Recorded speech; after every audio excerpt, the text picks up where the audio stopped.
श्री गुरु रविदास जयंती की मैं आप सभी को अग्रिम बधाई देता हूँ। श्री गुरु रविदास जैसे महान संतों का आगमन सदियों में कभी कभी होता है। उन्होंने केवल अपने समकालीन समाज का ही नहीं बल्कि भावी समाज के कल्याण का मार्ग भी प्रशस्त किया था। अनेक विद्वानों की मान्यता है कि संत रविदास जी की असाधारण दीर्घायु के कारण तत्कालीन समाज एवं संतों की कई पीढ़ियों को उनका मार्गदर्शन मिलता रहा। अर्थात हम ये कह सकते हैं कि उनकी उम्र की जो सीमा थी वो सीमित नहीं थी। उन्होंने कई पीढ़ियों को अपना मार्गदर्शन दिया।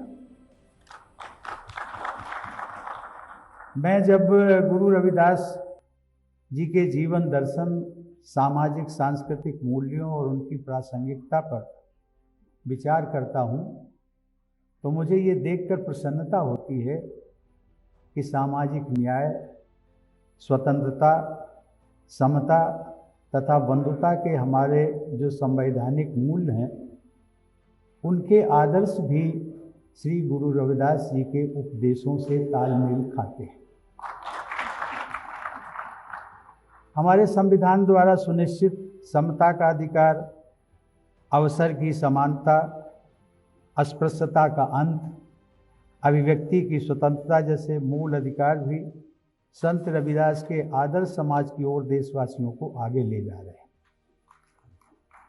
इसी प्रकार आधुनिक भारत की शासन व्यवस्था की दिशा बताने वाले हमारे संविधान में उल्लिखित अनेक नीति निर्देशक तत्व, जिन्हें हम डायरेक्टिव प्रिंसिपल्स ऑफ स्टेट कहते हैं, उनके बारे में भी गुरु रविदास द्वारा सुझाए गए मार्ग का अनुसरण किया गया है।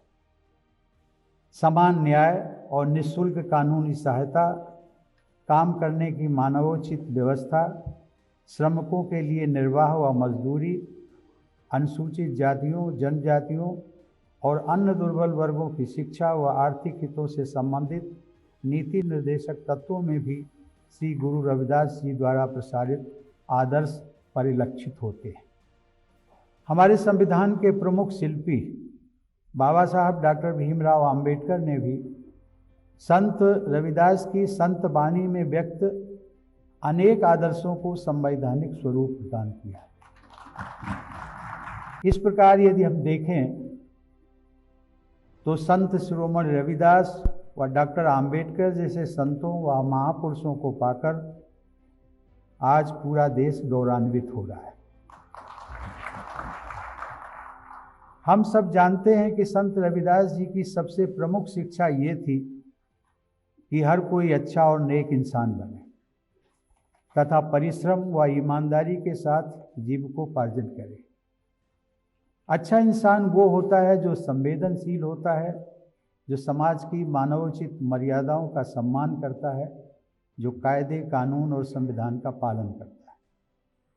संत रविदास भी यही चाहते थे कि समाज में समता रहे तथा सभी लोगों की मूलभूत आवश्यकताएं पूरी हों।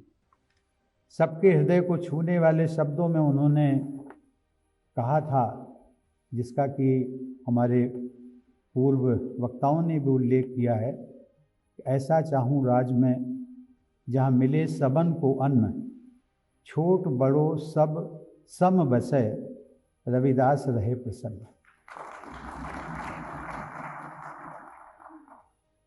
इस छोटे से पद में उन्होंने जो सारगर्भित उपदेश दिया है वो यदि कोई व्यक्ति अपने जीवन में आचरण में उतार लेता है तो मुझे लगता है कि उसको हम सबसे नेक इंसान कह सकते हैं।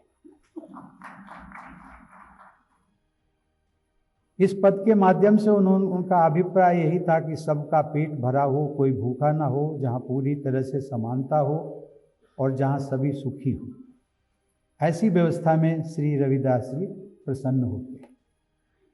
संत रविदास जी के जीवन और वाणी में ईमानदारी से कमाई गई जीविका का आदर्श भी दिखाई देता है।